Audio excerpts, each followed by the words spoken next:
As Emperor of Ethiopia, Haile Selassie was known for modernizing his country and for helping to establish the organization of the African Union. Haile Selassie ruled Ethiopia for decades during the 20th century and was recognized by the Rastafari movement as being the returned Messiah promised by the Bible for playing a large part in maintaining Ethiopia's independence from foreign invasion. While few will be able to relate to his life circumstances, his wise words will resonate with many.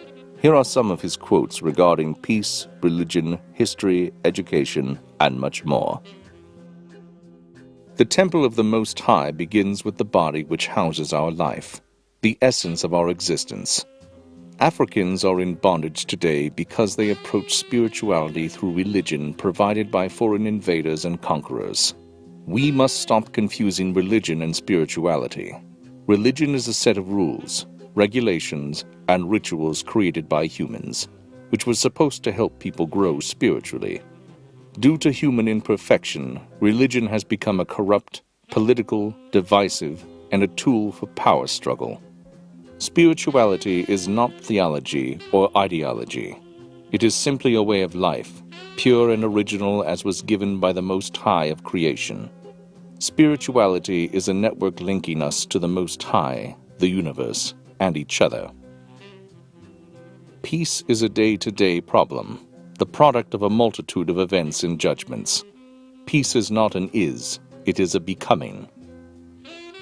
Do not worship me. I am not God. I am only a man. I worship Jesus Christ. An awareness of our past is essential to the establishment of our personality and our identity as Africans.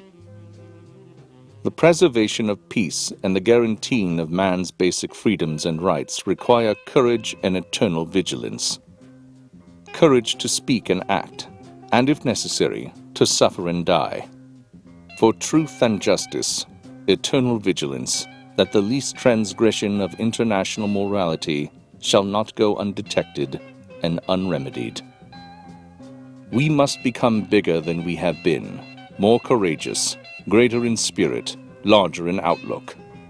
We must become members of a new race, overcoming petty prejudice, owing our ultimate allegiance not to nations, but to our fellow men within the human community. If a strong government finds that it can, with impunity, destroy a weak people, then the hour has struck for that weak people to appeal to the League of Nations to give its judgment in all freedom. God and history will remember your judgment.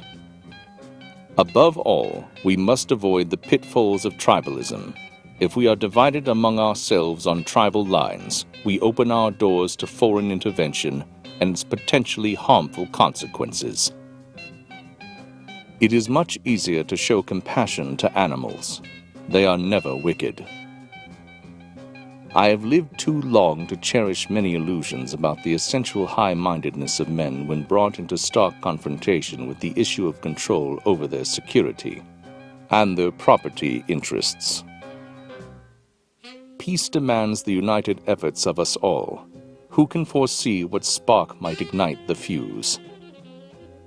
Throughout history, it has been the inaction of those who could have acted, the indifference of those who should have known better, the silence of the voice justice when it mattered most.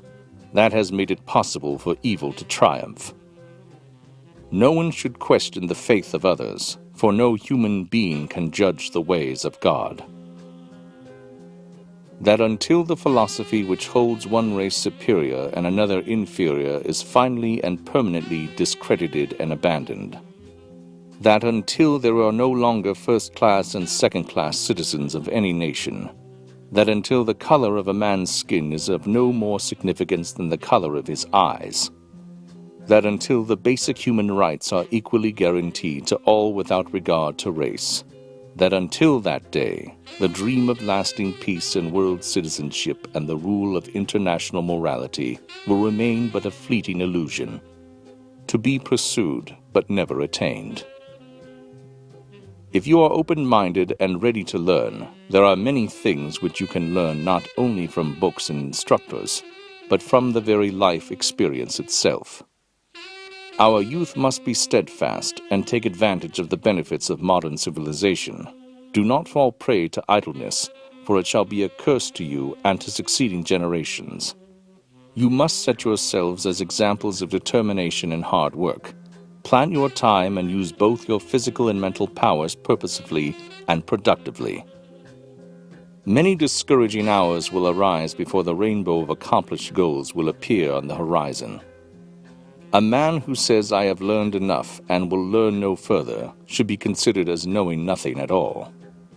Imagination, devotion, perseverance, together with divine grace, will assure your success. Knowing that material and spiritual progress are essential to man, we must ceaselessly work for the equal attainment of both. It is only when a people strike an even balance between scientific progress and spiritual and moral advancement that it can be said to possess a wholly perfect and complete personality and not a lopsided one. You must always remember that to lead, one must first learn to follow.